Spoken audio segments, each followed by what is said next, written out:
the ranking member for yielding time, and to the chairman.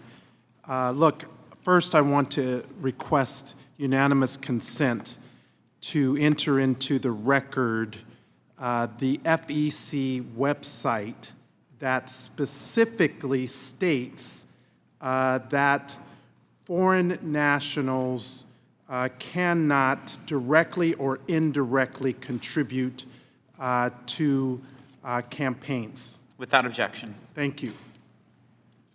I also want to thank my colleagues for finally showing us what this committee's priorities are, because it sure isn't the affordability crisis. Families in my district, from North Las Vegas to Beatty, are being squeezed every month by the cost of groceries, rent, child care, gas prices, and insurance every single month. And what has this committee done about it? Absolutely nothing. A tax refund from 4 months ago is not paying for next month's rent. It does not pay August's grocery bill or September's child care payment. You cannot solve a monthly crisis with a one-time payment, and everybody in this committee knows it. So what are we doing today?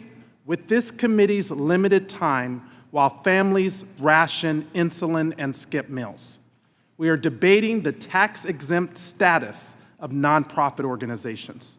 We are adding punitive steps to target unions and food banks. My question is why? Federal law already prohibits foreign nationals from making contributions, donations, or expenditures in connections with federal, state, and local elections. And if the thought process is that a 501c can be a pass-through here, then write a clearer bill that does that. Instead, we're here to debate a bill that the majority knows will weaponize the tax code against organizations they don't like. Let's name the organizations being targeted: food banks, community health centers, civil rights organizations. That's how broadly this bill is written. So instead of lowering the damn rent or making sure insurance premiums don't feel like you're getting mugged, this committee is focused on punishing political enemies through the IRS. But let's talk about what this bill is, what it does. If an organization, any 501c, received any donation from any foreign national in the past 2 years, every political contribution becomes radioactive.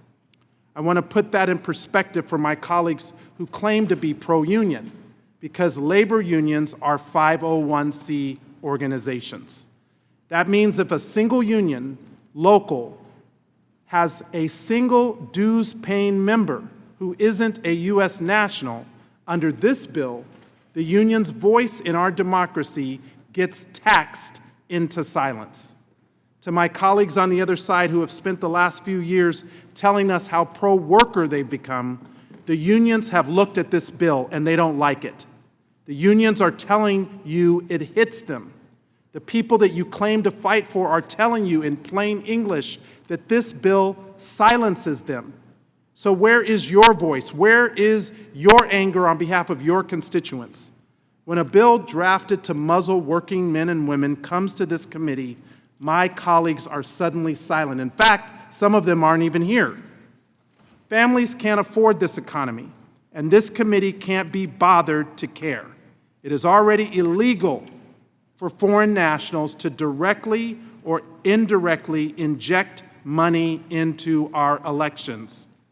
The American people are telling us they can't afford basic living standards. That is what the serious issue is that we should be addressing.